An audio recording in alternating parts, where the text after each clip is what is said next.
And I recognize that this is a very sensitive matter, and I appreciate everyone's willingness to be present here today. Before we move into the substance, I will explain my role and the process that we will follow today. But it is very important for me to first ask this question from both the parents and both the parties that are present, that you both have the authority to enter into any sort of resolution that might or might not come up today. I do. Thank you. Thank you for your answer. So, my role here today as a mediator is not to act as a judge. I'm not a fact finder. I'm not a lawyer. I'm not an arbitrator. I'm a neutral facilitator, an impartial party who will help you both to come to facilitate a conversation and a discussion that might lead to a resolution. Now, when I say that I'm a neutral facilitator, I'm not going to take sides. I'm not going to side with one party. I'm not going to kind of acknowledge anything that's being done wrong or that's being done correctly, because that is not my job. My job is to manage the process. My job is to get to know the underlying reasons, and my job is to help both of you to come to a resolution and or an amicable settlement. Now, when I talk about my role, that is done. But there are some processes and there are principles that we will have to follow. The entire process is confidential. Anything that we discuss here today cannot or will not leave this room. Even if I have a private conversation or in a private caucus, anything that's discussed with one party will not be known to the other party, or anything discussed with the other party will not known to the first party unless I have explicit permission from both of you. The process is neutral. I'm not, as I said, I'm not going to take sides. The process is also voluntary. Both of you have the right to, as you know, that both of you have come with a voluntary consensus. Both of you have the voluntary right throughout the process to leave the process, and we or to stop the process or change your mind, or at the same time decide for yourself that you would like to proceed or to go to the court. Anything or everything that is being discussed here will not affect any of your legal rights or the fact if you would like to proceed with litigation or in any other forum. Um, the last point that I want to right now make is that we both all the parties have to be respectful at all times. Everyone will be given an opportunity to speak. It is advisable um, not to cut the other party, not to disrespect, and make sure that we are conscious of mannerism and we act in a civil manner at all times so that we can move constructively. Um, I've explained my role. The process has been explained. The principles have been explained. Now, before we move on to the main substance, and I recognize and I see that this is a sensitive matter, and I appreciate you both of you being here. Now, how the process is going to follow is every party will be given an equal chance to speak. I'll start off with the claimant. Will take their perspective, then I'll move on to the defendant. If that is okay for with both the parties, I usually start off with the claimant because they were the ones uh, who have come up with this to initiate the process, and then I move on to the defendant side. Each will be given a equal time to speak, and once I have taken the opening statement, or once I've heard your perspective and what brings you to mediation today here, then we will separate you into private caucuses. And private caucuses, we will be discussing the matter into a lot more detail, where I will be learning more about your perspective, what brings you here, what do you wish to achieve, and how we can move from our positions to see what the underlying reasons are, how we can come to a resolution that works for each one of us. Now, before we move on, and before I ask you to ask to have your each of your perspective, am I clear in explaining the process, my role, the principles, or do we have any questions right now? Okay, so Michelle, I would like to ask you, what is your perspective here, and what do you aim to gain from this mediation? Um, you know, my perspective is coming from place of being the parent of a child that was violated outside of my custodial care. So I really want to preserve and protect her from any further um, trauma, any further bad experiences. I would like to move forward, help her move on in her life, and make sure that she's able to recover from the incident that occurred. Okay, so what I'm understanding right now, that your concern is to protect your child and to make her get back into her life and to be able to support her in reaching some sort of stability after what the incident has taken place. Am I correct in understanding? That's correct. Thank you. Zubaida, can I have your perspective, and what do you aim to achieve from this mediation? Um,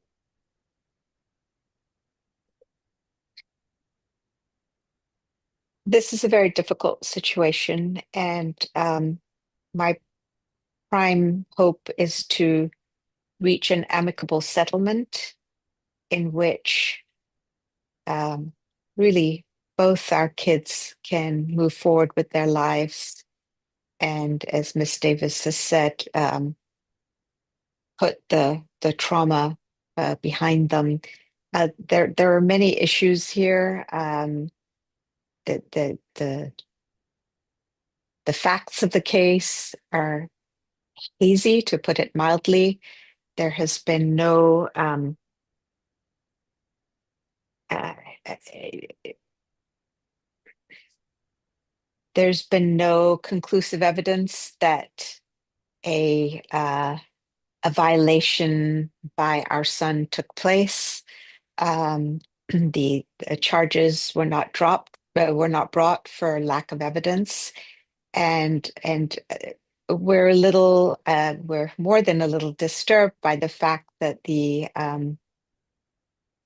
outfit to whom Miss Davis's young daughter, the 5-year-old, was taken for psychological evaluation and help, has been shown to have produced at least 3 cases in the last couple of years where they've admitted that uh, they falsified claims, that essentially their psychologists were overzealous and planted the seeds of this of a claim that turned out to have no basis.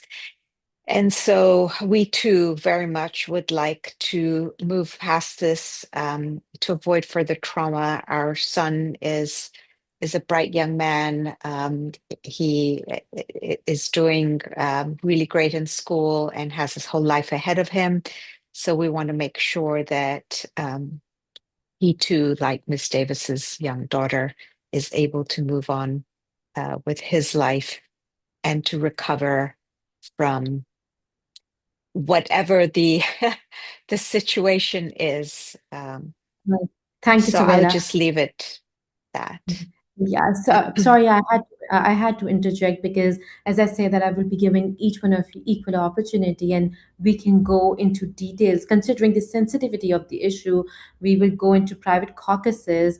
So I had to interrupt you here. I hope that is fine because I wanted to make sure each one of you given an equal opportunity and equal time to speak. But what I'm understanding from what you just narrated is that you would want both the children to be reinstated back to the society in a manner that is workable for both of them. At the same time, what I heard from you, and I would like to repeat, that your child is a very strong and bright child, and you have pointed out and you have stated that there is some issue pertaining to the credibility of the institute where or the clinic where the girl was taken. Now, we since it's a private, it's a very sensitive issue. I like to break the two of you into private caucuses. And Michelle, since I started off with you, I like to now have my first private meeting with Saweda. And I want to assure the two of you that anything and everything that is being discussed will remain confidential. And now it's time for us to break into private rooms where we can get into a lot more details and see if an amicable resolution is possible. Michelle, is there anything that you would like to add over here before we move on?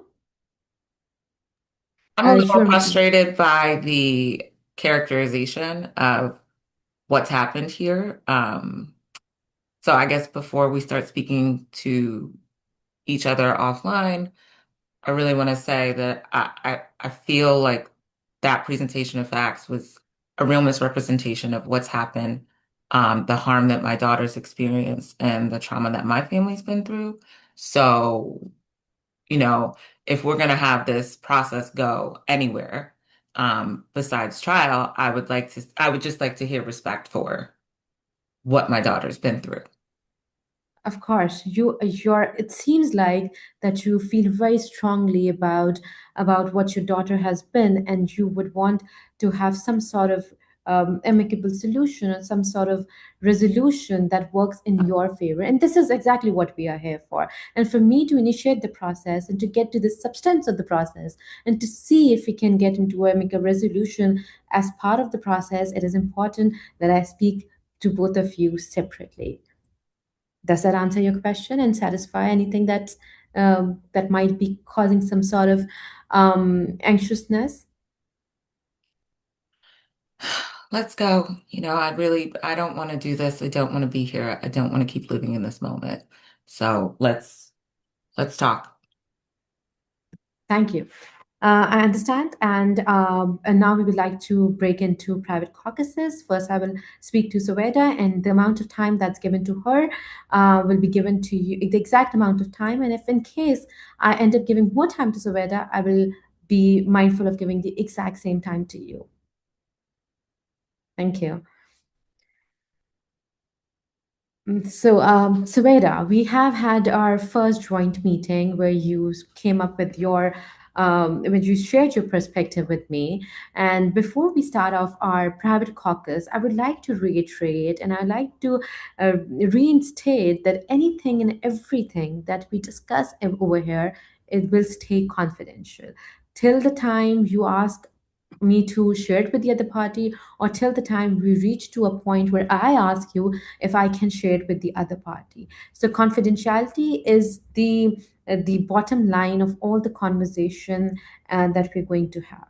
Now, moving forward, I would like to ask you how this incident has impacted your family.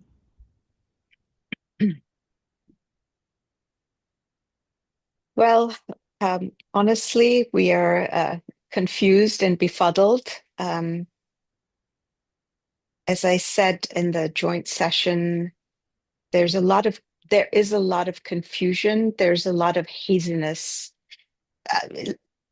For example, the Miss Davis's family have indicated that this molestation and ill treatment by our son of their daughters occurred on multiple occasions, which just we know for a fact simply couldn't have been the case because he only ever babysat her twice. So the several times, just for starters, doesn't add up. However, it's also clear that the little girl has been through something, and honestly, we feel terribly about the matter, and really want to make sure that the little girl is okay, that she gets what she needs. We've not communicated that directly under advice from our attorneys. So as I say, we're in quite a pickle. It has it's torn our own family apart.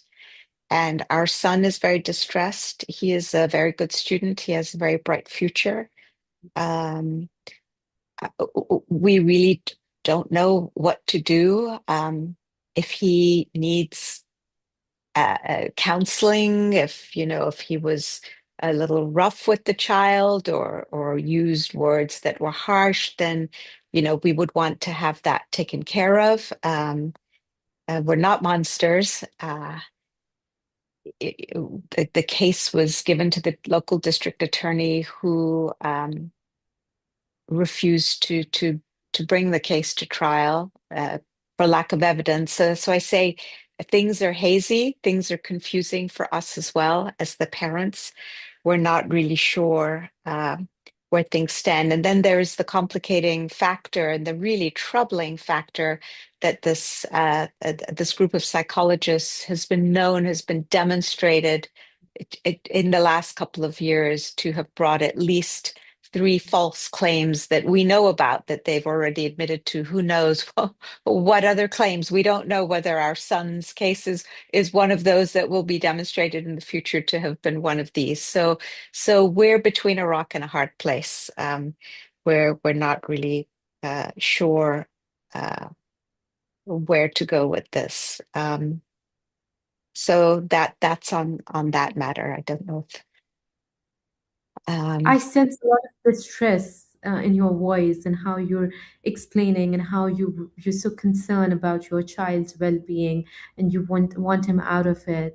While I was listening and I was listening you talk about it, you mentioned something about whether your child needs therapy or whether there has been some issue pertaining to your child's behavior. So, has there been previous instances, or even has there been previous instances before I move on to my next question?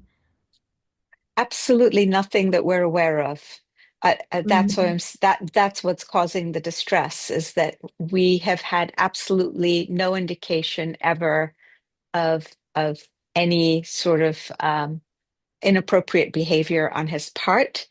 But given that the Davises are so strident and they're psychologists, if there is something out there that we're not aware of, then obviously we would want it to be taken care of.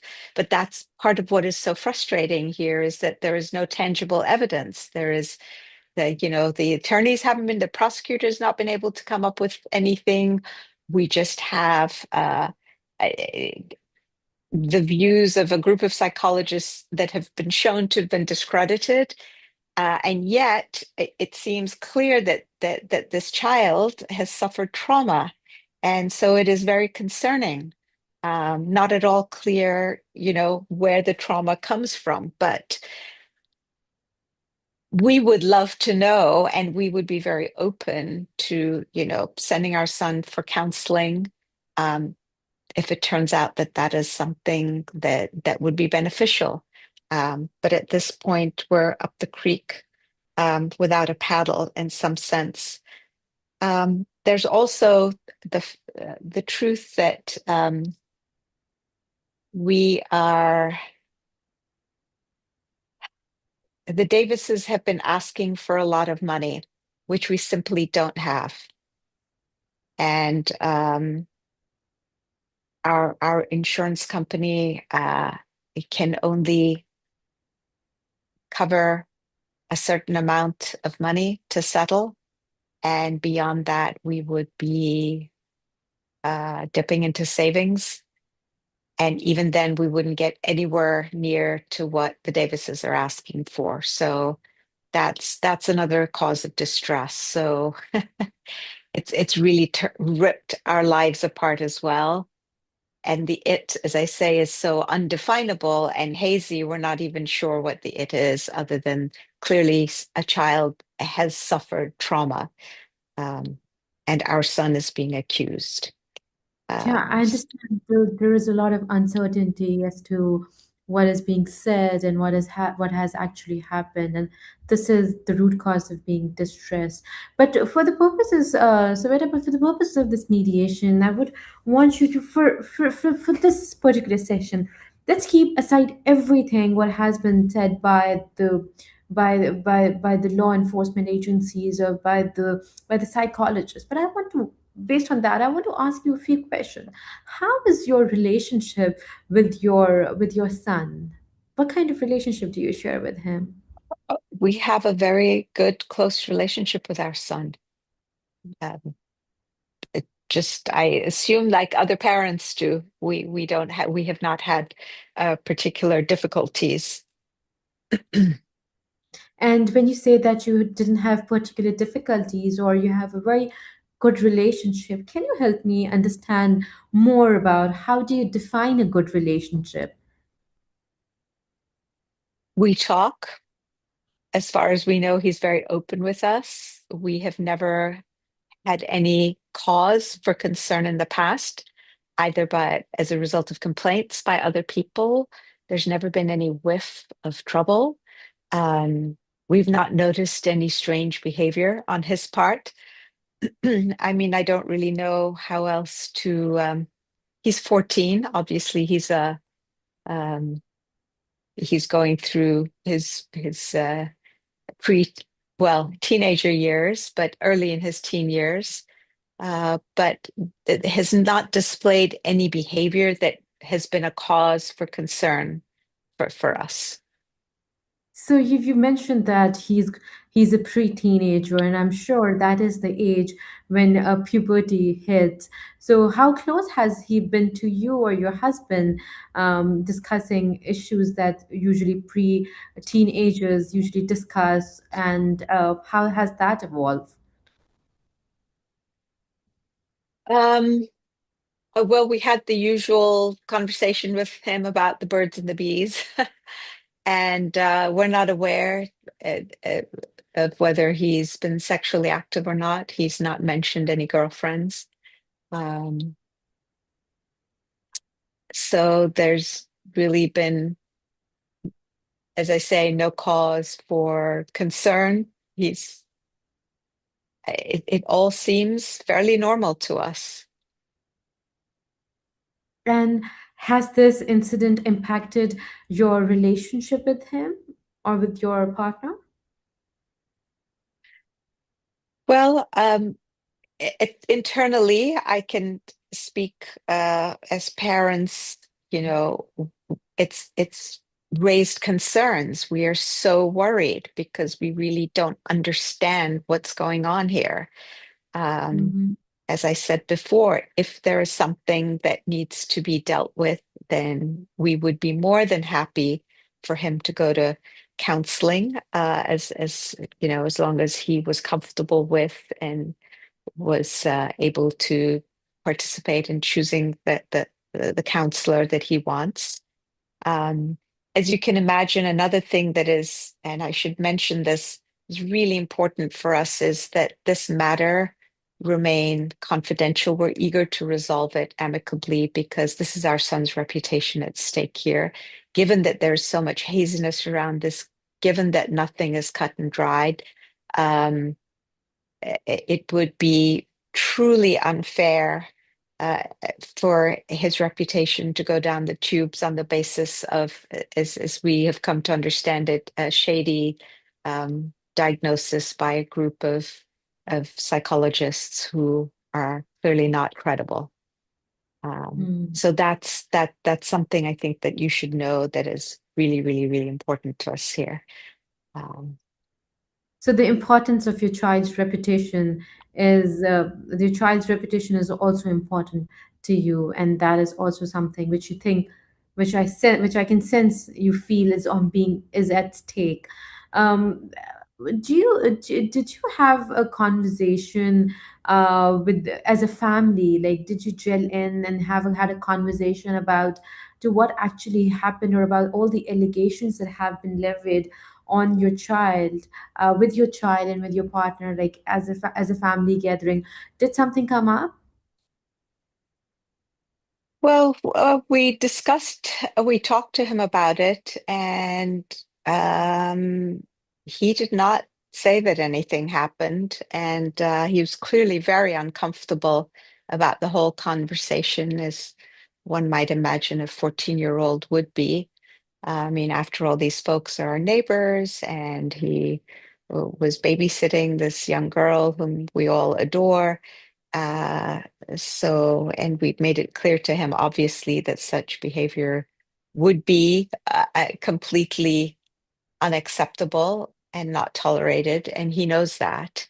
Um, but he did not admit to, he didn't say, "Oh, yes, I did this," and, "I'm so sorry, mom and dad." As I say, things are very murky um, for us. We've done our best as parents to uh, to figure out what's going on and to do the right thing. And as I say, we really want to do whatever we can to make sure that this young lady is made whole and that she's able to do what her mother wants for her too, which is to move forward through life and put the trauma behind her.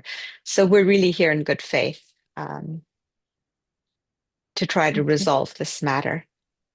And yes, Okay. at our son, he has tremendous academic prospects. He's very bright. He's excelling academically. And, if any university were to get a whiff of this, that there would go his acceptances, and the foundations of his future would crumble, not to mention that anytime anybody saw him in the community, they would, there would be a stigma, an unfair stigma attached to him. Even if Okay. it's proven that nothing happened, you know what it's like once the claim is made, that is enough to ruin a person's reputation for life. So, Vera, what I'm understanding right now is that you have three major concerns. One, that you would want both children to be reinstated back and to leave this trauma behind. The second is that you're concerned about your child's reputation and his academic prospects that are there, which you don't want them to be hampered with everything that is going around, and with all the news that's out there. And thirdly, we're concerned about the monetary compensation that is being discussed. So these are the three main concerns that I have gathered from our conversation right now. Is there anything that I have missed out, or would you want to add? Um, no, and really the other big thing is that fairness, that there be some fairness here. So uh, again, I know I keep referring to hazy facts, but why is that important? Is because one has to be so careful when facts are not clear, not to impute um, a claim against somebody that could completely damage their reputation. And it goes to a question of justice and just simple fairness. We want to see, obviously, both sides treated fairly. But it's very, very important because sometimes when emotions run high, and it's completely understandable that the Davises must be beside themselves about what has they've been told has happened to their daughter. Um, when emotions run high, as they would, it can be very easy to level accusations that can then decimate somebody else's life unfairly. And we'd like to avoid that at all costs. So I understand that you would want fairness to be there, and you kind of respect the emotions and the intensity of the situation, but at the same time, you would want the process to be fair. And perhaps this is the reason we are here today, to not assess who is right, who is wrong, but that a situation has happened and how we can work in a manner that is acceptable and acceptable by both of you, so that no one feels unheard and everyone reaches a resolution that is workable for both the parties. So I understand that On board. there are four of your concerns. And before I conclude this private caucus, I want to tell you that everything that we have discussed is confidential. We stay confidential. unless there is something that you would want to tell me that I can share, or I'm at the liberty to share it with the other party. Do I have the liberty to share any information that you discussed right now with the other party? You know,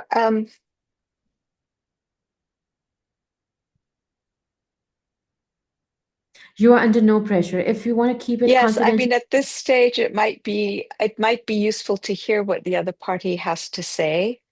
Um, and then maybe we could have a second go around or meet in joint session and try to tease out because I honestly I have no idea where they're coming from. So absolutely, I respect that, but I want to also clarify that the way I'm keeping everything that is being discussed here confidential, anything that I will be discussing with them will stay confidential.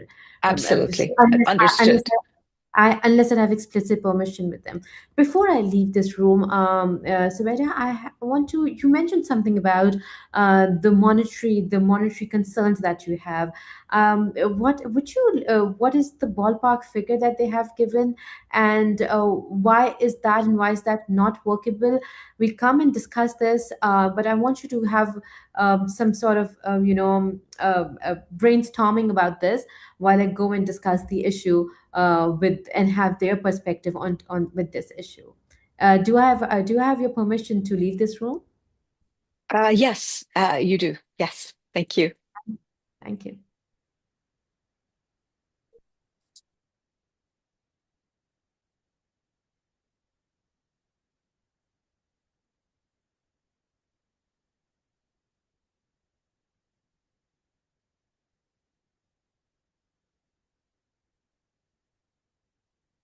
Hi, Michelle. Hi. Hi, Michelle. It took me a little longer, but I hope you have been comfortable over here, and I hope you have all the facilities that you were looking here at the center. Yeah. Yeah. Okay. So Michelle, I gave around 15 minutes to Sweda, and I will be giving equal amount of time to you. Before I start, I want to reiterate that anything and everything that we will discuss here right now in this private room would stay confidential, and I will not be sharing with anyone unless and until I have your explicit permission to do that. Now, once that is clear, I would like to move forward and would like to have your perspective as to how this incident has affected your family. Okay.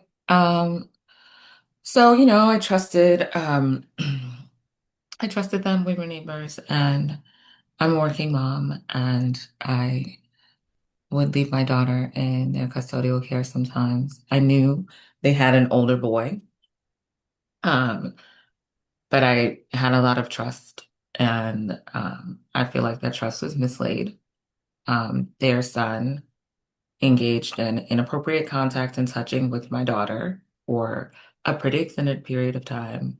Um, and since that happened, all I've heard is just we didn't do it, nothing happened. We can't prove that this really happened. My daughter's not a liar, and neither am I. And she has no reason to make up or imagine something this traumatic happening to her. So I have a lot of anger. I feel very frustrated. I feel like my daughter's voice isn't being heard. I feel like this entire thing is just coming out to be this like very misogynistic exercise, and we're not going to believe a little girl and instead focus on a 14-year-old boy who engaged in inappropriate conduct. Um, it makes me feel sick. I really do think about how this is going to impact my daughter later in life. Um, and I don't want to quantify her harm, but I've already spent a ton of money in therapy bills. I've already spent a ton of money trying to make sure that she is in a childcare environment that I feel safe and comfortable with. I've already spent a lot of money that I don't have as a single parent to ensure that my daughter gets over this whole thing. So the tangible, like, reality is like I wouldn't be throwing money at something if nothing happened. So I want to hear the acknowledgement that something did in fact happen, that it was inappropriate, that parents shouldn't be leaving a 14-year-old boy to look after a 5-year-old girl if they can't trust that he knows how to keep his hands to himself. And he didn't. And that's what happened here. And so I feel like going through this whole process and continually hearing, well, nothing, you can't really prove anything happened. Nothing happened to my son is being harmed. I can't keep hearing more and more about the prioritization of a predator kid. Um, so that just has to stop if we're going to be able to move forward in any meaningful way here. And if we can't, I am willing to go to trial because my daughter was harmed. And I think we have enough with the facts that a judge is going to say, yeah, something happened here. So I'd like to spare my daughter that. We've already been through our family splitting up. She's already had to deal with other issues in the past. I'd really like to spare her going through a trial, having to, have a guardian ad litem or somebody assigned to talk to her. Okay, about this over and over again because we've already spent the last year in therapy talking about it. So I want to think about how to help her move forward. But if I'm going to do that, I need to stop hearing about the importance of a 14-year-old that played around with my daughter. So what I'm understanding, Michelle, is that you feel that you're being unheard, and it seems, and it you were feeling, and you're making to you're feeling that you know their son was not wrong, and your child, what is she saying, is not being accepted as the truth. This is That's what correct. I'm understanding from what you've told me. That's correct. And then I think going a step further, it's not only that you're saying my daughter's a liar, but we're talking way too much about the importance of this child who engaged in inappropriate conduct with a 5-year-old.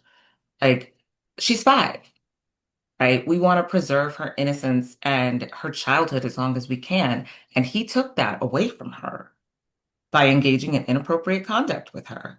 And now all I keep hearing about is how promising his future is, how wonderful he is. He's clearly not. He messes around with kids.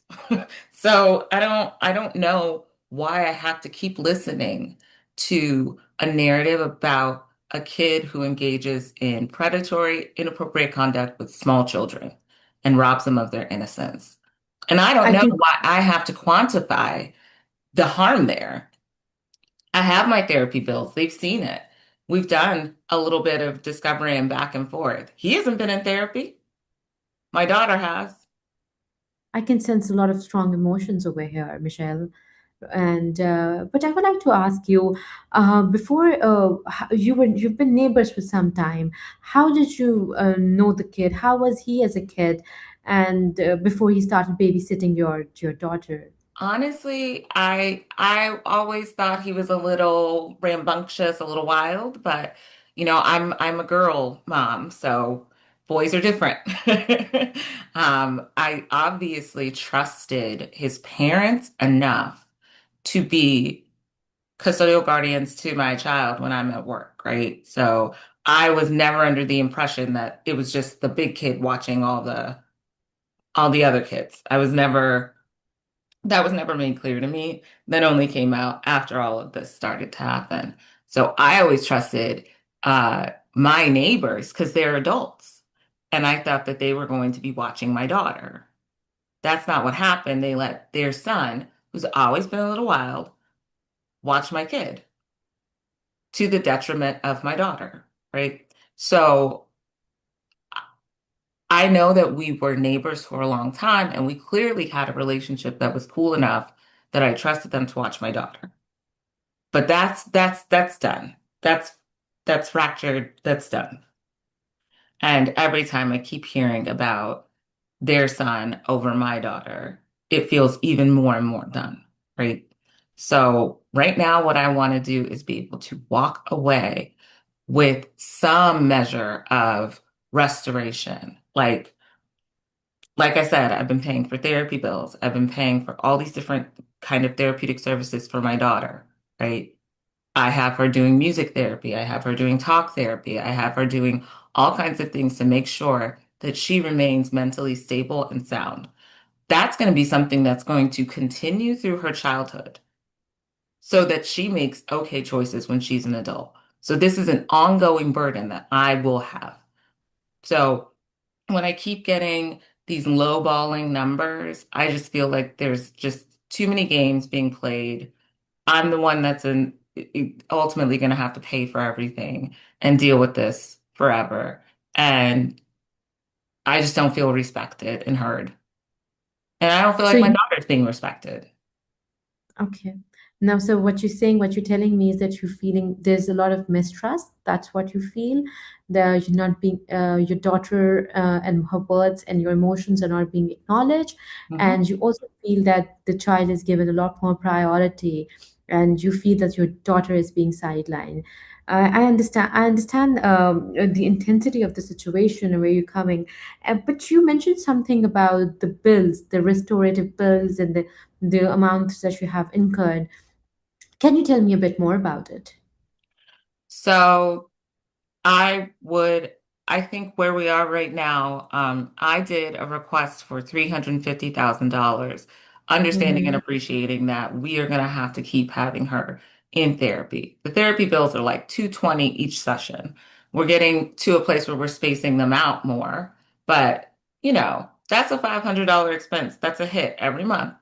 Even if we just do it 2 times a month, it's about 500 bucks. So if I keep doing this through her adolescence as she's working through being a woman, where am I? She's 5 now. We're going to have 10 years of bills, me paying $500 a month for her to have a continued child therapist. What does that look like? How is that fair to me? Right? So that she can go into her actual adulthood and adolescence with the skills and tools that she needs in order to be a healthy woman. I have to pay for that. So me asking for 350, I feel is a low ball anyway, but it was rejected out of hand. And, you know, I estimate even if I come down on that, like I'm still paying for everything. And even if I were to come down as far as they want me to, I still haven't gotten an apology. So I understand from what you're telling me that an apology is also very, very important to you. And Absolutely.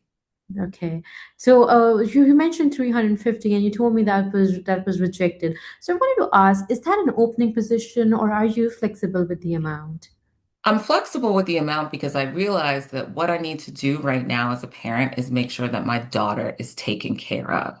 But I Mhm. can't walk away from this with $0 after putting forth all this money. It's ridiculous. It's a ridiculous ask. It's ridiculous to think that I'm gonna just walk away from this and not be in any way restored, not even emotionally restored by an apology. So right now I'm just getting nothing, right? Okay. Except So for if bills and a whole lot of feedback that I don't want to hear.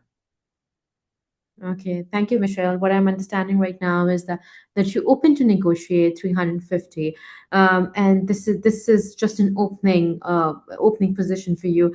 But if we combine this, the monetary arrangement with an apology, so where can we go down a bit from 350 to up to an amount alongside an apology that is workable for both of you? I think it would depend on the sincerity of the apology. Like I said, we've been doing this for a while now, and I just keep getting stonewalled and I keep hearing, my son didn't do anything, my son's life is important, right? Like, so right now I'm coming from a place of having heard so much negative stuff from them. Mm-hmm. It would take a lot for me to really respond to an apology, and it would have to be genuine. Maybe their son writing a letter to my daughter, apologizing, acknowledging his actions. Because in truth, they are both children. And he's 14 now, but in 4 years, he's going to have to deal with the consequences of his actions in a very real way. And being a predatory young man, it's not good. So he needs to learn how to take accountability for himself too. So I was about to ask you, how does an apology look like? And thank you for answering that to me, where you want them to take accountability, perhaps write a letter to your daughter, taking accountability of all his actions, and at the same time, accepting and acknowledging the harm, as you're telling me, that has been done. Now, Right. So part of what accountability looks like is not just apologizing, but accepting the consequences of your actions. So if you do something, there is a consequence, right? If I if I go out and I drive recklessly, a good consequence of that is getting into an accident. If you harass, molest, touch a young woman, a consequence of that is that you may have actually impeded her progress as a person. So you need to acknowledge that so you don't engage in that kind of conduct again. So okay. there needs to be an acknowledgement from the son. There needs to be an acknowledgement from the parents. I don't know if we do that in writing from the boy to my daughter, and that's something that she can have later in her life. I don't know exactly what it looks like, but I do know that there just needs to be a lot more accountability coming from that side in order for me to even talk reasonably about a different number. Okay. So accountability plus acknowledgement of consequences, both of these things need to be there, and then perhaps we can move around the numbers. While we're talking about numbers, you mentioned something that if this doesn't get resolved, you might perhaps go for trial. Have you looked into the numbers for trial? Oh, it'd be very And expensive. I would be burning through all of my retirement and what little savings I have. But my daughter's worth it. And, that is why I'm trying to come to some sort of resolution here. I do appreciate the cost of trial. I've gotten estimates from different like lawyers, and I know that it's expensive, but my daughter's worth a lot to me. And if we can't come to something that looks reasonable and looks like an acceptance of her worth and her value in this world, then yeah, I'll go to trial. I don't like all the legal mumbo jumbo, but I'll do it. I'll do that for my daughter. okay, Michelle. Michelle, what I've understood from all our conversation right now, it's here that I hear that you are in distress, you feel unheard, and you also feel at the same time not your child is not being prioritized, and there's mistrust. And I also you also mentioned that you're going, if there is an apology. We can, I think, move around the numbers because number is just an opening position right now, and at the same time you also acknowledge and you understand that going for trial is going to be a lot more expensive, but you're willing to put in that to safeguard your child's future. Is there anything that I'm missing right now that you would want to add? I mean, look, I'm a single mom. I'm doing this by myself. There have been other incidents in the past. That's the kind of stuff I want to spare her from. Um, Going to a trial would certainly open up a lot of things in our life. And I'm not perfect, not a perfect mom, but I'm trying to do my best. And so I just don't want her to have to go through that. That's the reality of where I am. Um, but I will if I need to. And I think we can start this whole thing off with a real apology and a reset, and maybe we can get to a different place. I Okay. don't know that that's going to happen today because quite frankly, I feel very emotionally maxed out. But These conversations are difficult. I understand being a girl's mother, it's not it's very difficult. I'm also a girl's mother, so I know where you're coming from, and I understand that sometimes we tend to get emotional. Having said that, I want to ask and seek your permission. Whether do I have your permission to take the information where you say that an apology could change things for both of you? Can I take that information to them and see what they have to say about that? I think so. I think that's a really good starting point for us. And I think making clear that the apology needs to be a sort of family apology. So their son owes my daughter an apology. They owe me an apology for their conduct. There needs to be a universal acceptance of accountability and just getting to a place of like saying we did wrong. Everybody makes mistakes, but you can't just pretend that you didn't make a mistake. And Okay. some And mistakes are bigger than others. I hear you. And do I have your explicit permission to also tell them that if there is an apology, then we can negotiate the numbers? We can. I don't know that I have the bandwidth to do that today, but Of right now course. I think the best place for us to start is really thinking about how to broker an apology between the kids and then between our families. Okay. Thank you, Michelle. I want to reiterate that everything that we discussed stays confidential, except for the things that you have given me explicit permission. Another thing that I would want to mention here that right now we're in the process. That you don't have to necessarily come to some sort of settlement only today. We are in the process. We're going to look into interest. We're going to look into your needs. We're going to make sure that both parties feel satisfied before reaching to some sort of settlement. While I leave you here, I want to also you to also think about if you take this to trial, what are the consequences that you might have to come up with or face them. But I will leave you with that question before I go and meet Saveda and perhaps try bringing the information that you gave me to her. Do I have your Thank you. permission to leave the room? You do. Thank you. Thank you. And also try to finish this session in maybe like 5 minutes. Okay, sure.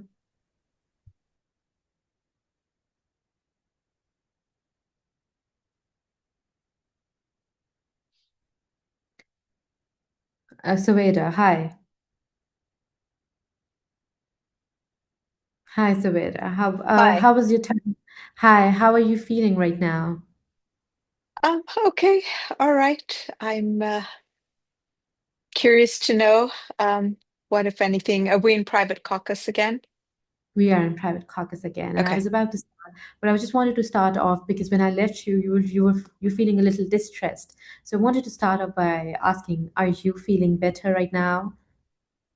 Well, obviously, this is a distressing matter, and until things are Right. resolved, yeah, the distress is not going to lift. But thanks for asking. Okay. Before we start, I want to remind you that everything, even that is being discussed previously, and anything and everything that we discuss right now stays confidential. And I'm very mindful.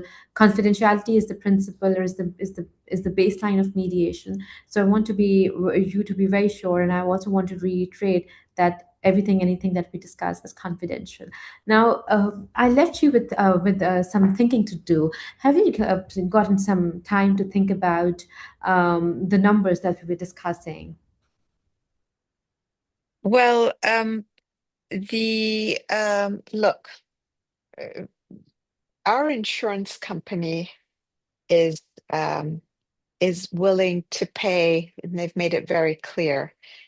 Initially, they had told the parties that they were willing to pay $61,000. That was when the plaintiffs demanded 350,000. So you can see how far apart they were. They have now, after we, together with our lawyers, have been talking to the insurance company, and apparently, our attorney informs us that they're willing to pay maximum 100,000 to settle the case, and they do have a proviso, and that is that I, as the parent, be dismissed from the lawsuit, so that it's just our son remains um, uh, uh, as the named defendant. So, the insurance company is trying to limit their own exposure here to the extent there is any. So that is the constraint that we have here, is that the insurance company has maxed out at 100,000. Um, Now, as a matter of good faith, we don't have very many savings, but I may be able to tap in a little bit into our savings to add to that. I'm sure our insurance company will not be happy, but we really want to settle this matter, as I say, because we're very concerned that our son be able to move on in his life without a cloud hanging over his head, without a reputational cloud, and to wrap this up with a confidentiality clause. So, I could add maybe 30, 40,000 of my own, which would constitute the majority of our savings, in order to resolve this case. I have no idea where the other side is coming from now, So when but yeah, sorry for interrupting. no, You may no, come. no, no, no, that's it. Yeah, So so when I saw on the monetary stuff, that's it. Yeah. So on the monetary stuff, I understand that there has to be some confidentiality clause. The insurance company has maxed out, and there has to be a proviso. With all of that, have you considered any other way or any non-monetary way of resolving this dispute? Is there any other non-monetary way that you have taken up, perhaps, which could bring the numbers down? Have you thought about it? Well, I'm not sure what would help. We're definitely open to suggestions. I mean, we're again very, very sorry for what happened to the little girl whose name I don't remember. I'm sorry, but the Davis's 5-year-old daughter. And we would be willing, without admitting fault in some sense, to issue some apology for any distress that may be caused, have been caused, or anything that may have happened that that So was I hear inappropriate. I hear that you're open to giving an apology. Is that correct? Yes, as I say, as long as it's not taken as I say, our son is not admitted to, to doing this. So again, we're in a bit of a pickle of a situation here, and we also want to make sure that any apology that is issued is not in any way, you keep stressing confidentiality, is not taken and used as a weapon against him, in a court of law, because I say there's been no evidence, and the psychologists are disreputable, which is what has left us in such a quandary as his parents, because we're not sure what to do. So if So, it were Savannah, clear cut, we would know. I would want to ask you what makes an apology impactful in your understanding? What makes an apology The impactful? sincerity of it. Mm-hmm. Okay. The I think. sincerity. So what I'm understanding right now is that you are willing to apologize to the mother of the girl, and do you think that would be sufficient in terms of when, as far as apology is concerned, you apologizing to the mother? Would that be sufficient? Do you think? I I mean, we could try to have our son apologize. He's Mm-hmm. 14 years old. As I say, he's not admitted to doing it. So now we're entering interesting waters, where I would be happy to talk to our son and have him, um, uh, consider offering an apology. I don't know how far we'd get, and I can't speak on his behalf. I can speak on our own behalf as parents. So, but definitely willing to give it a try. And of course, we'd have to explain to him that the mere fact that he's offering an apology, even though sincere, is not going to hurt him. It, it's not like a confession in a court of law that would then put him behind bars. So, and that it would So, be so kept confidential, so that the confidentiality would have to be there. Without confidentiality, there can be no, you know, no apology. That's just not going to work. So confidentiality is important for you, but It's absolutely essential. but at the Because same without time, it, everything that we worry about has gone to the wind. Reputation, fairness, exposure to liability, the whole 9 yards. okay, so what I'm understanding that confidentiality is important to you while you make an apology. Your son also make an apology, and there has been understanding the impact of the apology as well as the consequences, acceptance of the consequences from which the apology is coming from. Do I have your permission to take this to them and see if we can perhaps move forward as apology being the first step and then come to numbers? Sure. Yes. Okay. Anything else, Savera, that we discussed here remains confidential, but I'm going to take this information to them. And perhaps for this particular issue, we might be able to have a joint meeting. But before we can have a joint meeting, I have to speak to both of you in person to make sure that both parties are prepared so we can make the best use of our joint meeting. But before that, I'll take this offer that you have made to her and see what she has to say about it. Before For you sure. leave, as I said, because we don't have control over our son, one thing Mhm. that we could do is we'd be willing to offer to send him to counseling, to ferret out if there's something to be dealt with. A counselor may be able to do that, and then to work with him if there's something to work with. I think that could come as a close second to him offering an apology. As I say, he's 14 years old. He's not admitted to doing anything. And so not sure how well that's going to fly. However, as parents, we could require him to go to counseling so long as he has a say in the counselor of his choice. So again, it has to be somebody he's comfortable with. So that's the next best thing that we can offer. And do I have We your could permission? apologize. We could apologize as parents. We could try to get him to apologize, but short of that, we could definitely have him go to counseling. Okay. And do I have your permission to take the second You, option to you them as can well? take the second option to the other side. Yes.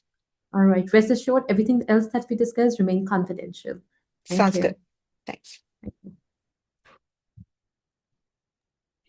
All right, so we are having Surveyed in a private room right now. What I want from you right now is end this session, and you Mm-hmm. have think of your own way of figuring out how to end the session, Sorry, and say that again. Okay, end the think of session. your Okay. own way of how to like bring this segment to an end, and then we Mm-hmm. transitioned into a debrief. And if you can do so within 2 minutes, that would be great. Okay. Mhm. I can try. All right, sure. All right, what do you want me to do? Bring I Michelle? I think I will speak to Michelle for a minute or so, and then bring both the parties, and then we can see how we can go about it. And I can try doing 1 minute with Michelle, and then perhaps a joint meeting with both the parties in another minute if I have 2 minutes left. All right, sure.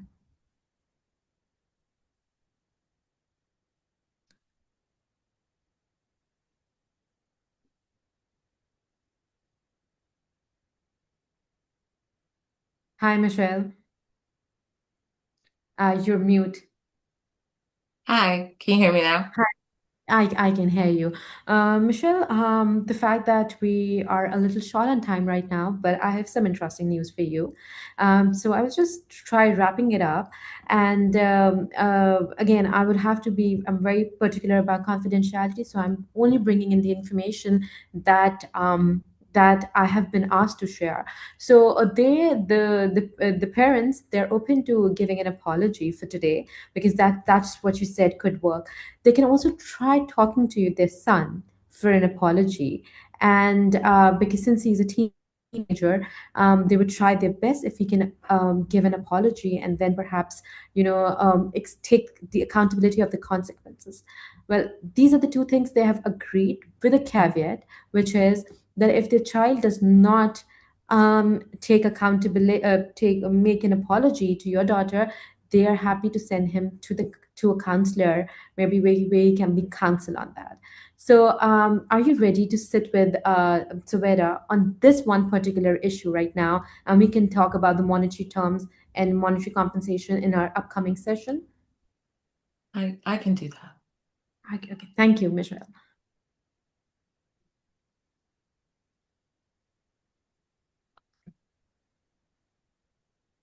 Hi, Savera. Hi, Hi. Savera. Hi, Michelle. Thank you for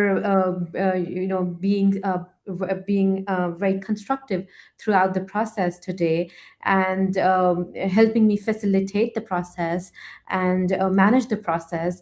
Now, the things that we have discussed, everything remains confidential. That have been discussed in private caucuses, and at the same time, anything that we discuss here also stays confidential. So, as Michelle came up with this offer that perhaps an apology could be the starting step towards negotiating the monetary compensation that is on the plate.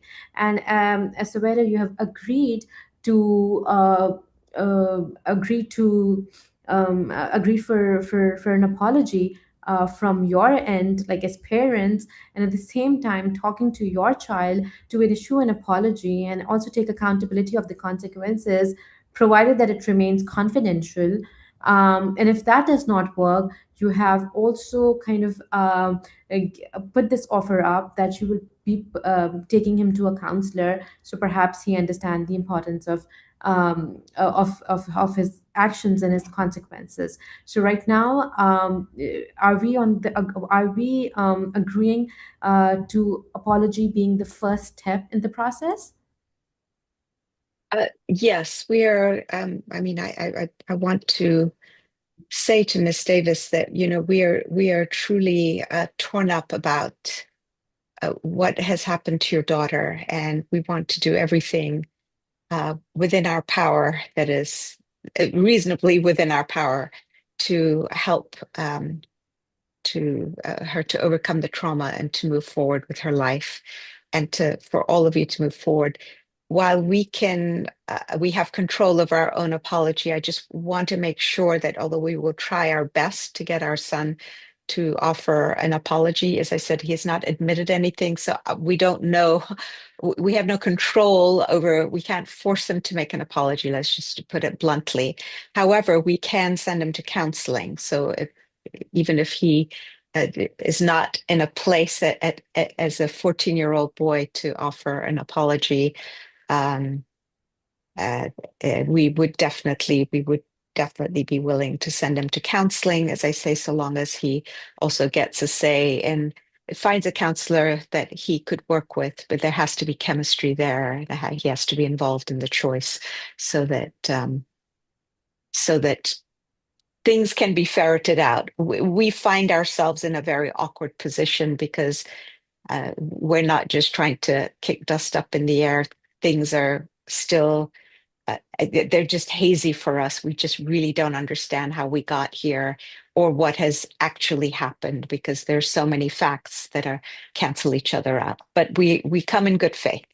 So yes, so long as that there isn't an expectation that he will offer an apology and then have this agreement fall apart if he refuses it. That's all I intend by this. I really Michelle, appreciate it. are we on the same page with it? I really appreciate that. I feel this is the first acknowledgement I've heard from you guys. I appreciate it. This has been a really difficult time for my daughter and for me. And I know that parents aren't perfect, right? No one is. But I appreciate you saying that, and I appreciate that even if he's not ready to apologize, you would be willing to help him with therapeutic services. So, you know, these kinds of situations don't continue to happen. And Thank I appreciate that.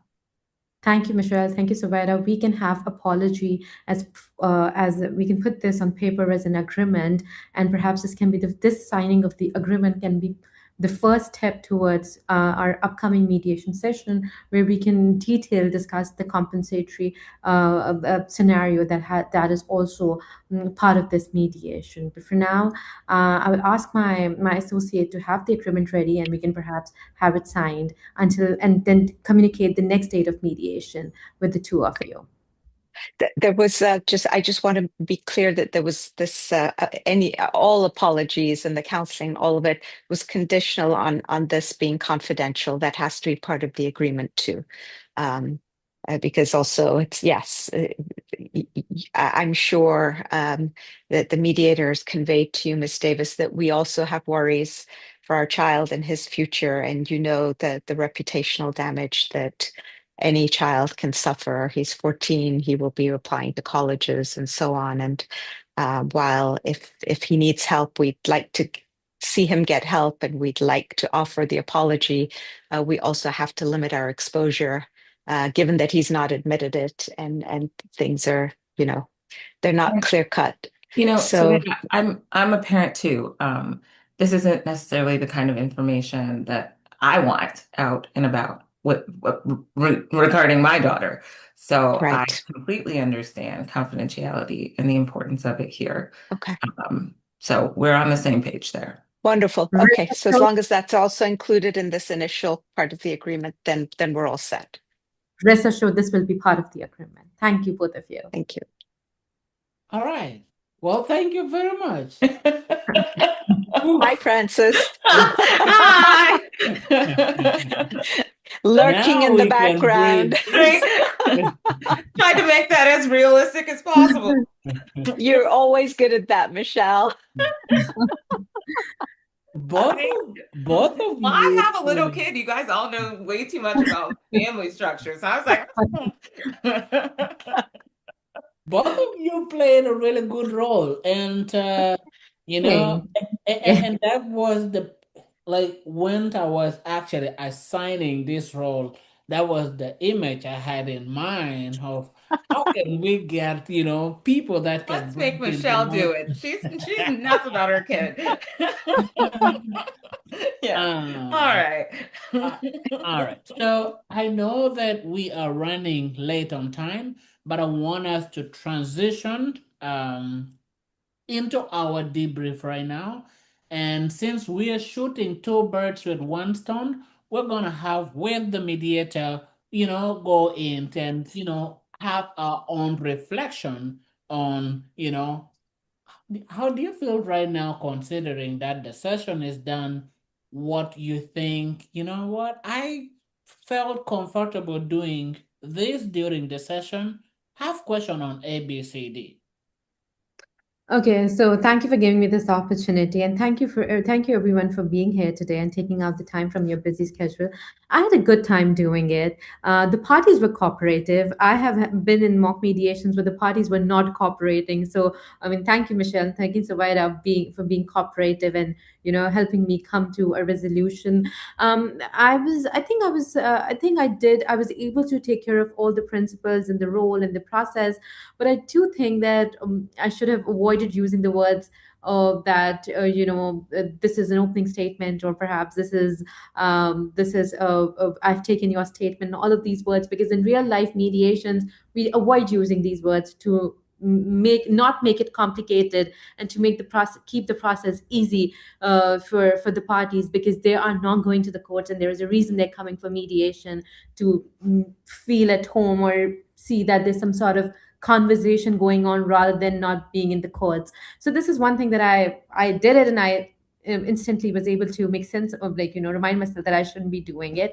Time was a crunch, which always is in mock mediations, but the parties were cooperative. I had a good time doing it, and now I'm open to receiving feedback from each one of you. Absolutely, thank you. And let's go to the parties. What did the mediator do that made you feel heard, or listened to? Or what do you have question on for the mediator? Sarah, I think you did a really good job. Thank you. Your pace was excellent. I think you were really sensitive. I don't know exactly what happened in Savita's breakout session. You appreciated the need to caucus very quickly. I thought that was a very good assessment. Um, the intro was a touch long. That would be something I might do a little different, because, everybody wants to get into it, right? And the parents want to get into it with each other. Uh, but I thought that helping to broker the apology and focusing on that and really hearing me, with not focusing on the numbers in this first one, excellent, excellent, excellent. Um, Thank you. just that's exactly how you have to do it with highly sensitive stuff. Um, and then I I wrote one last note. Um, I thought it was interesting that you started with the how you did the flip. So I start with the defendant, like, because I feel like they're in a defensive position, right? So I thought it was kind of interesting how you did that. It was just a little different than I would do it, but it worked. And that was it. So, yeah, very nice manner. I think probably a lot of what, to answer Francis's question, a threshold question, it made one feel comfortable was your demeanor. You came across as authentic. You didn't seem nervous or businesslike. So there was empathy there, and you kept checking in with us. Um, Opening statement was a bit too long at the beginning. I think a lot of it would wash over the heads of the participants. And also maybe you definitely hammered home the point of confidentiality, but having told us in caucuses, one time was really enough in the caucus, and maybe one more time, but you mentioned it several times, and at some point it's like, why is she repeating this thing about confidentiality? So one thing that I thought was interesting is you started off by asking us, "What is your perspective?" And that question actually threw me a little bit. Um, like I've entered a mediation, and you're not asking me to recount either what I think happened or uh, it's sort of what brings you here today, which over the training with Francis and Tara, I think we all learned that that was probably the best opening question. So I would offer it up to you. It's like, what brings you here to you accomplishes something far broader than what's your perspective? Because the first question is, well, perspective on what? On the facts, on what exactly, it's not a very clear question, but what brings you here today may elicit more and may get to the interests and values a lot faster, right in that joint session. The last thing I'll say, and this is more for Francis, this has now happened 2 or 3 times in the mock mediation. The facts that were given can be confusing. And I can point out to you where the facts, I reread this thing 5 or 6 times because it wasn't really clear to me what my own instructions were. And then there are lots of things we're not told. And I found myself making stuff up, like when you asked Sarah, have you talked to your child? And there's nothing in the notes. What is your relationship like with your teenager? So I just made stuff up. And I'm different people are going to make different stuff up. So, so this mediation could go in many different directions depending on who the parties are. Now, you may feel comfortable with that, but I just wanted to highlight that sometimes I don't know, Michelle, if you found this with the role you had to play, but it was like, Yeah. whoa, all these questions are being asked, and I have absolutely I zero was just clue. doing filler completely. Like when Okay, I started okay. talking about the neighbor boy being nuts. I was just filling Great. it in. I was Okay, like, I don't know, anyway, there was nothing about but this in the fact yeah. pattern. But no, it was, but very well done, Sarah, and nice cadence and nice management of the process and so on. So, Thank I will you. I will have to also figure out a way of maybe including a sentence on the instruction itself so that the information you have is not the comprehensive information, and you are at liberty to improvise so long as you don't deviate from, from the topic, and part of why we do that is, I mean, in the real mediation, sometimes parties are figuring out what they want during the process itself, right? So we want to create an experience whereby you as a party, you are kind of like, and for lack of a better word, thrown off a little bit, and you think, creatively on, if I was this person in real life, what would I do? What would I want? You know. But yeah, I'll figure out a way of communicating that earlier, or better in the pre-session email. Now let's transition to our coaches and our mediators. Um, for the start, each one of you will have maybe like opportunity to ask the mediator one question to explain, our thought process behind, say, why she asked this reason or the choices of words she used. And then after, when she finished answering your questions, she will have the opportunity to listen to your comprehensive observation regarding how she did.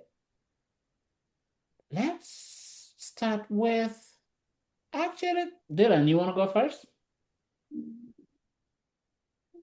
Sure. Okay, so I'll start by saying really well done, Sarah. I think I agree with what everyone has said. I loved your cadence. I like the way that you managed to really keep a firm hand on the process, and I think you did a good job about trying to figure out how to do that in the best way possible. I have two really quick questions for you, and they're not intended to seem like they're judging. It's genuinely, I'm interested in hearing your thinking behind it. So the first question is, tell me why you decided to do caucus when you did caucus, because you went straight from your opening statement after getting kind of an opening right into caucus, and I'd like to hear your thinking behind it. Yeah.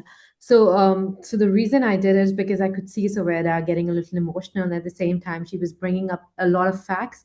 And what happens is, like, when parties are sitting in initial joint meeting, they get flared up. They start fighting. I've seen people leaving mediation. So when Saveda was giving out a lot of facts, I thought in that moment that this is the time I need to separate this before my mediation fails. So this was a thought process. Okay. No, that makes a lot of sense to me. And then the only other question I have for you very quickly is, I mean, Saveda brought this up earlier, but you did kind of start with her about asking a few questions about her relationship with her son. Tell me a little bit about what you were thinking about when you decided to go in that direction. You'd asked her about how her relationship with her son is, what other interactions her son had had, how she felt about how her son was doing. And you started your caucus with that. So I'd be interested to hear, what were you thinking with that one? So the relationship that I was trying to establish, maybe she could have said something, oh, in the past something has happened, or he has been a little aggressive these days, or maybe he's not behaving well, or he has gotten really defensive ever since we have come up, ever since this issue has started. So I was just trying to take out information. It was just me exploring or trying to pick up that golden nugget that I can perhaps use with Michelle. So at that time, I did not know that an apology might come in. So I was trying my luck with everything. No, that makes total sense. So I really appreciate what you said. I think your logic behind why you went to caucus makes a lot of sense for me. I think it's always tricky because you're always managing whether or not it's better to have participants kind of air it out and then build from there, or whether or not it's better to go right in and say, let's start by doing this separately. And I think the logic you gave behind why you did that makes a lot of sense to me. And I do think it worked quite well for you.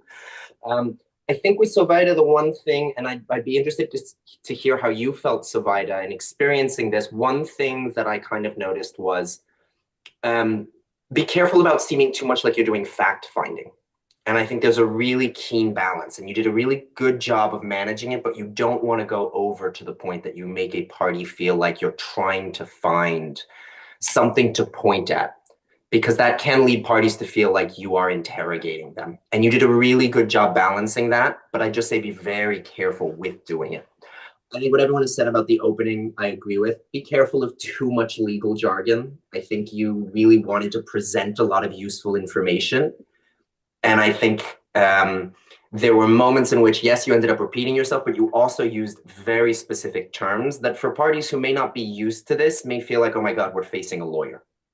And this Okay. can cause an automatic kind of like rejection of the process of, okay, wait, this is no longer, I thought this was informal, but she's using all these really big concepts and we're talking about confidentiality multiple times. And so just be very careful in the way you structure that. But I still think you did a really, really good job.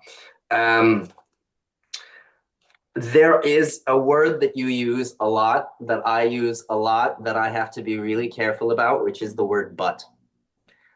Be very careful when you are talking with people, because what you did sometimes was you reflected someone's emotion back at them and then said, but, let's think about this. And just be careful in the way you phrase that, because it almost negates your last statement. I can hear you're frustrated, but let's talk about how much money we're really talking about here. So just be very careful in some of that flow. I don't think it affected your participants at all, but I think you, like me, enjoy using that. I have been trying to make a conscious decision to use and a lot more, but just be very careful because I think it can make the process feel a little disconnected. Beyond that, I honestly don't have a ton of other thoughts for you. I did think you did a really, really good job. And yeah, I would just say, just be very conscious. I think you already mentioned it, not to focus too much on legal jargon, not to try and overanalyze the process to the point that you distance yourself from it. But I think you did a really good job of managing that. Thank you Thank so you. very much, Dylan. Let's Caroline. Sarah, nice job. Thank you so much. I do have a question for you. So when you suggested to Michelle the concept of an apology, what made you think that that would be something Saveda would have been agreeable to? Oh, because Subeda was very particular about the fact that her child hasn't, like, her reputation is at stake. So I wanted to understand, like, if does she just want an apology, like a sorry, or maybe Michelle wants some sort of acknowledgement of the things that Subeda's son has done. Because Subeda was very adamant, like, my child is a good boy, he hasn't done anything wrong. So I wanted to make sure that whatever Michelle wants is actually satisfied. I mean, maybe perhaps an apology from Soveda would have not sufficed. So when the fact that I asked her this question, I asked her, what an apology entails or what does it include, then only Michelle was able to explain me what all she wants. Like, she wants an apology. She from the parents to her, then apology from the child to her child, with acceptance, acknowledgement of the consequences that has been there. So this was the reason I asked that question. So it sounded to me like I hadn't, maybe I missed something. I didn't think, from what I heard Sylveta say, that she'd be interested in an apology. It sounded to me like you suggested the concept of an apology to Michelle. Did I miss something? I think I like to, add something to it. I did not. When we're talking about money, so Michelle, from the very outset, she said that, I don't want, I've not been acknowledged or I've not been heard. So they have not taken accountability for their action. So when I spoke to her about the monetary compensation, I said, like, what other thing would that work? Is there that would might Yeah, work for you? I And she's like, understand that. So it appeared to me, Sarah, that you suggested the apology, and maybe you didn't, but that's what it appeared to, Mhm. from my perspective. And I think you need to be careful about suggesting things, especially an apology. Um, but as mediators, we don't want to make suggestions of potential solutions based on what Soveda said, that she wanted confidentiality, that she said her son hadn't done it, and there was all these questions about the institute that they were working with. There was Mhm. a lot of reasons for me to think that they would never have gone for an apology. If she's saying we didn't do it, he didn't do it, he hasn't admitted it, I don't know what they were supposed to apologize for. So I would be very careful raising any suggestion. First of all, I wouldn't offer a solution, but even so, sometimes I'll ask questions that lead somebody to, if I know that Suveda has said to me, we'll apologize for this, then I'll try to push Michelle to like come up with some other ideas that maybe may include that apology because I know that I already know that you'll go, Sabeta will go for that. But I would be very careful. I was really concerned, and I was actually shocked that Veda was so agreeable to the apology because I don't think that ever would have happened. She was saying that they didn't do it. Um, so I don't know what she would have apologized for. I also think that, we want to kind of poke holes in people's positions. And I respect what Dylan said about not interrogating, but I think there were some questions, I just said and I think there were some questions that could have been asked about some of these, like the Institute. Michelle, I would have asked a lot of questions to Michelle about what she meant when she said twice that there were incidents with her daughter in the past. I wasn't sure what she meant about that. I think there was a general assumption that the boy did something wrong, and everybody maybe were afraid to really ask those questions of Michelle because of the sensitive nature. I think she had some, how often did the child really babysit? There was a dispute of facts there. Um, what did Michelle ask for? Did she ask the boy? Did she ask the parents? Was she clear? She held some liability there too. So I think some of those questions in a conversational way would have helped to kind of move Michelle a little bit. And she needed to be moved. I think she needed to be moved. And the whole thing about this institute, I think, was very was overlooked. I mean, clearly there, from what Saveda said in her opening, there was something strange going on there that needed to be explored. But I thought your demeanor is excellent. You're very calm. You make sure everybody's heard. I really appreciated that, and I thought you did a great job. Thank you. Thank you for your feedback. You're welcome. Thank you very much. Keta?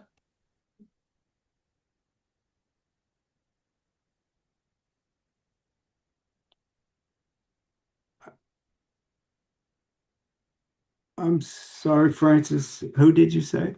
Oh, you. Oh, I'm sorry.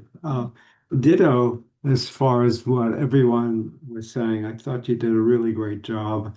I liked this sort of smoothness with which and your calmness with which I'm approaching this very differently.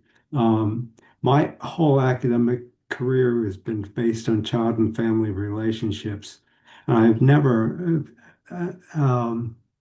over 25 years of experience, I've never had a case involving uh, um, violence against children or abuse against children, except a year ago, there was a case in a local court in which the father was found guilty of sexually abusing his minor son. So it went through court, he was convicted, and the judge sent the case to me to mediate. My question for you is, how do you handle the legal aspect? The law came up with respect to this particular case. Somebody was going to file and so forth and so on. How would you deal with the law as a mediator? And early on, you simply said that you were a mediator and you explained the law, but the law is very relevant here. This individual, depending on the jurisdiction, could have been charged as an adult in court or could have been dealt with as a juvenile. I mean, some jurisdictions do have ways of dealing with juveniles.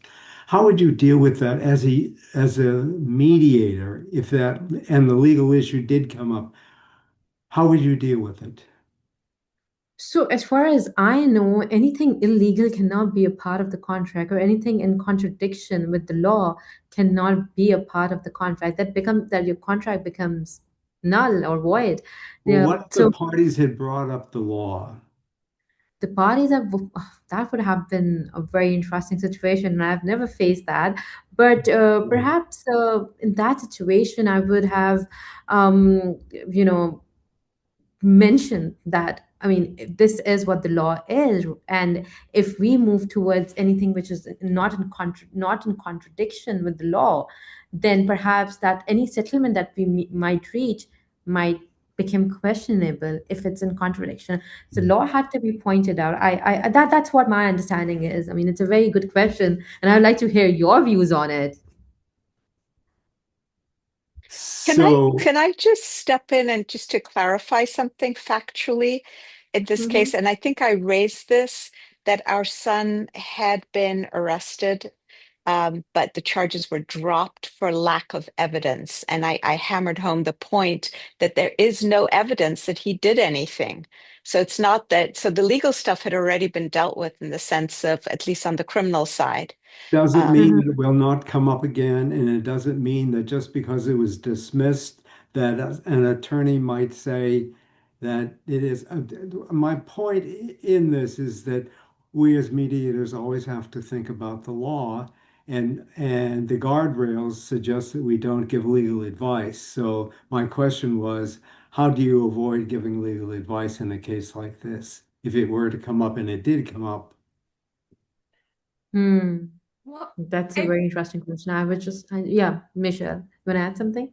Yeah, I was just going to say, I think it's really hard when you're engaging in a mediation regarding any sort of outlying criminal activity, whether or not the case has been dispensed, whether like if it's a DV case, if it's a like children engaging in this kind of stuff, it's hard to stay completely away from the legal precepts, especially if you're a lawyer and you are. Um, which is why one of the things you didn't say in your open was, identifying yourself as a lawyer, but not being in the lawyer role here. But I do think it's important to have the capacity to ground the parties. Like Yeah. Saveda didn't do it, but she could have been like, there's nothing to talk about here. That could have gone really No, well, differently. we make a distinction between legal information and legal advice. Right. So my question was, what does legal information sound like that distinguishes it from legal advice? This is remind me one of the case that I did when it was compensation for blood money, and the amount that was on table was a lot more that was allowed in the law, in the local law of Pakistan. And I did some reality testing because they pointed out that we might go to court. I said, okay, if you go to court, do you think that you're going to get this amount that is on the table right now? And because the law restricts you from, so out of court, they could come up with any settlement that they want. But if they would have gone to court, they would have followed the law. So I'm just thinking about that case if it's relevant, but I don't know. I would love to hear from your experience. You have been mediating for 25 years. Like how do you deal with that situation? Well, people come to you for mediation to avoid not obeying the law, but avoid having the legal remedies apply. And so they can come up with their own remedies. And as long as those remedies aren't contrary to the law, then it's all right. But what if, and I've had this happen in divorce cases, somebody suggests something which is not a legally allowable remedy. Then what I always do is say, I think you need to talk to an attorney about that Hmm. because courts are pretty kind as far as when mediators cross the line. They'll generally leave them alone, but it doesn't mean the parties will leave a mediator alone.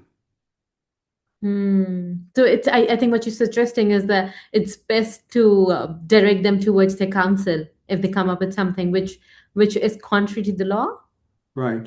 Well, that also, and then part of this, I don't want to carry this on any further, but we have an attitude toward people who are not 18 and older.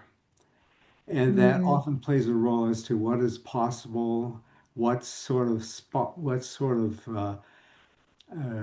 ownership do we have of their lives, and are the parents doing things that parents should be doing, or are they doing things that parents should not be doing? And we have a total change in our culture today about, for example, parents who leave guns around for their children. We are now going after the parents. So what's always on my mind is the idea of are they parenting as parents should parent? If you take any of the comments that these parents made, you can ask the question as far as the society is concerned, are they behaving appropriately as far as parents? I didn't hear any inappropriate behavior, but I did hear on the part of um Saveda in your role. protecting yourself. And I heard that also as far as Michelle, too, protecting yourself.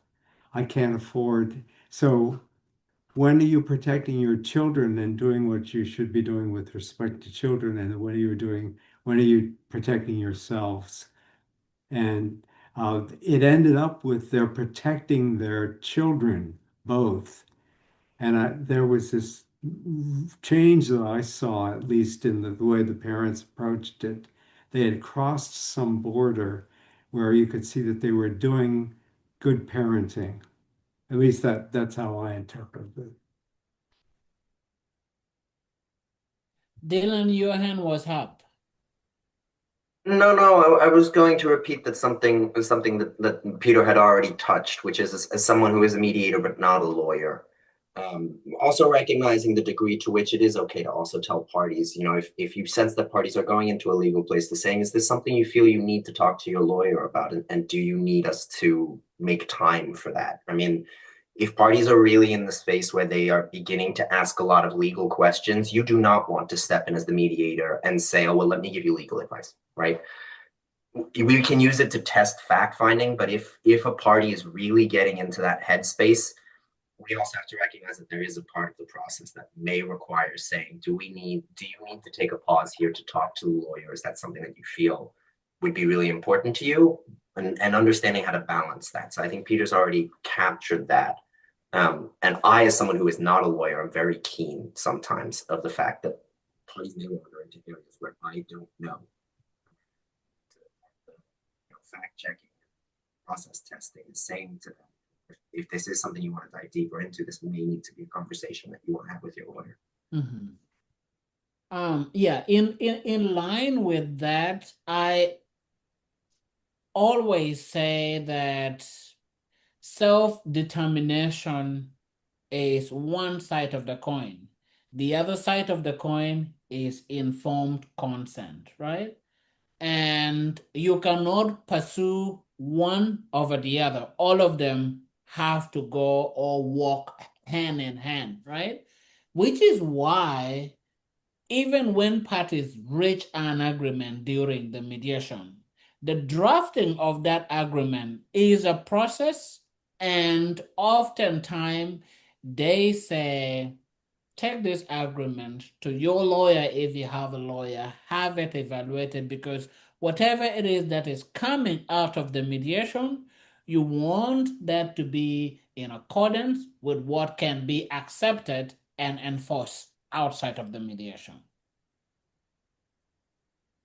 I think you did a fantastic job, and I do thank you, parties, and observer. Ben, I hope you pick something from today's session. Tomorrow you are going to be in the mediator's shoes.